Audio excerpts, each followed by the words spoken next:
Hello everybody and welcome back to this tutorial. Now this thing has finished. As you can see, it says no columns found. This can happen, perfectly legit thing to happen. Let's try something else. You see there is a table user, but there are no columns in it, so nothing has been placed within it, and that can be a pain, but oh well. It does happen from time to time. I deliberately left it here just so I can show it to you. Let's try a different one. Let's try the one that I know that there's useful stuff in. So dvwa-tables. Excellent. There we go. It immediately fetches it. Now keep in mind that I am doing this locally. So the web server is on the same machine from which the attack is being generated, and that gives me a speed advantage. That gives me a tremendous speed advantage. That enables me to do stuff really fast.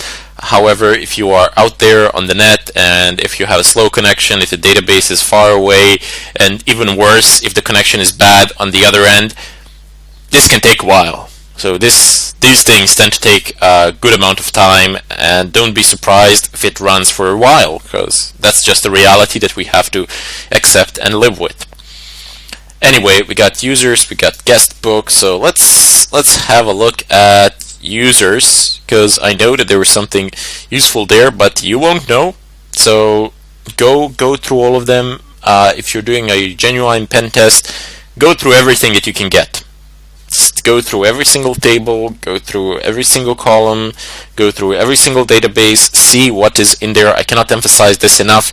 How many times did people suffer needlessly, primarily because they were just too lazy to go through the stuff that they already had. So let's just go ahead and type in -t users. And you cannot tabify anything here. You gotta type in everything pretty much manually, which is a drag, but that's the way it is. Press enter. Excellent. So there we go. This finished really fast. As I said, this is not going to be the case in the real world, or maybe it will, but it is very unlikely, primarily because of the speed limitations. Anyway, we got a column here. We have a type. Type tells us what sort of information is stored within this column. For example, int is a number, so an integer. That's the English word for it. Integer, a whole number. So 1, 2, 3, 4, 5, 6, or 0. I'm pretty sure that even yes, if you say unsigned, if it's by any chance it says unsigned int, then it doesn't have any negative numbers. But if it's just int, then it can be, I don't know, -1, 2, 3, 4, 5, whatever. Now 1.26 is not an integer, it is a floating point number. So if you have int, basically it just means numbers, that's it. Varchar, I'm pretty sure that's just characters, strings, or some sort of strings are placed in there. I don't think it's any, it could be like complex strings, where you, sorry, not complex strings, just regular strings where you can have spaces. It could be C strings where you cannot have, where you have like every individual character or something like that, no spaces, whatever. I'm not exactly sure how that works. I would have to revise some of my programs because I'm not really good with theory, but I can make it work in practice. Anyway, soon enough you will see what is contained within those columns, and then you will be able to judge for yourselves. If I've made some mistakes here, please forgive me. So let's just go ahead and delete this and type in C user, and this is basically column for, so C for column, T for table, D for database. Really simple, plain English language. There isn't, I don't know, there aren't any complicated sets of commands that you need to type in here. For example, here the only thing that you need to pay attention at is the delimiter for cookies. So semicolon basically takes apart two types of cookies, and you specify it here, the cookie, and you specify it here, and just say equals, and this. So no big deal there. Mainly just equal signs, slashes, colons, semicolons, etc., dashes. But for arguments, when you're passing them when you're passing arguments to a program such as SQL map, usually those arguments will reflect reflect their purpose. So for example, you want to list columns. What are you going to do? Type in -C for columns. You want tables, -T for tables. Databases, -D for databases. Very simple. You don't need to invest much thought into it. It's plain simple English language there. And if I want more than one column, I can just type in comma and specify another one. It's pretty easy, so no big deal there. I can say password, and I'm gonna go ahead. Sure, let's take the first name and last name as well. First name and last name. Excellent. So these things can be pretty long, and you don't want to type all of them. So why not? Well, you don't have the screen for it, basically. If you have too many of these things, they will crowd your screen and you won't be able to see anything. You won't be able to make heads or tails out of it. So just take a smaller amount of them at a time, a smaller amount of columns at a time, like take 2, 3, maybe 4. Have a pretty big screen here, and let's see if it's gonna fit or not. Maybe. Okay, so shutting down, what happened here? Rejection. Total HTTP request, resuming something prior to. Okay, I probably misspelled something. First name, last name. Okay, let's just take in user and password and then take first name and last name separately.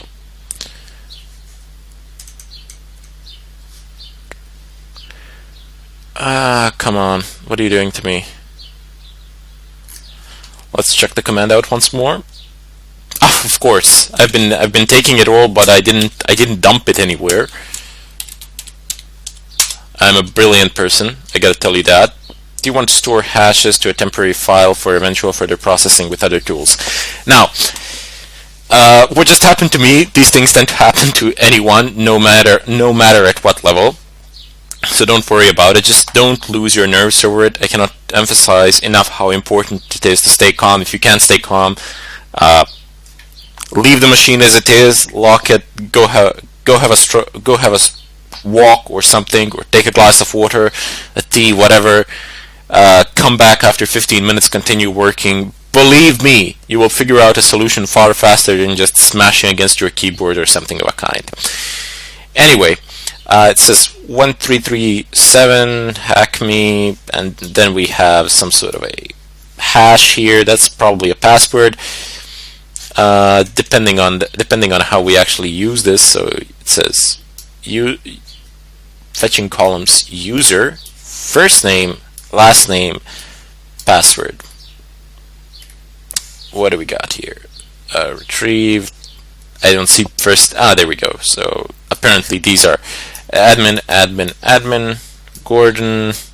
So this is the first name, this is the last name, and what on earth have I requested here? Let's just have a look. I'm skipping it again. Apparently this is the user.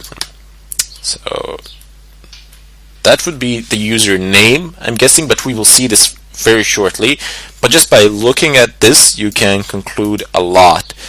So I'm guessing this is the first name, this is the last name, this is the password, and this is the username. This is what you type in as a user. Yep, Gordon B, and this is Gordon, and then Brown, and then a hash. Yep, I do believe that I am correct.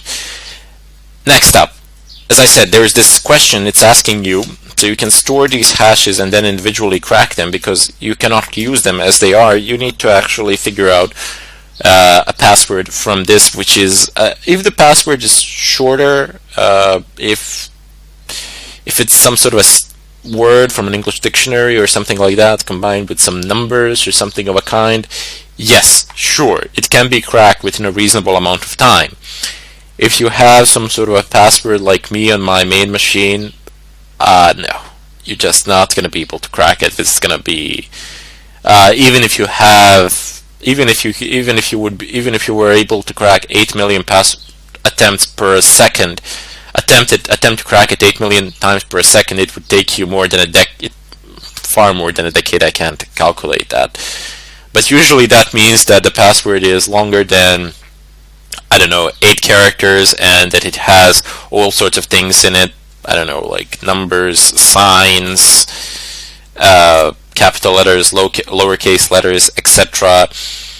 And that can be problematic, especially if it's in the realm of 12 or 13. Then goodbye. You're not gonna be able to crack this hash. You're better off at attempting to do something else.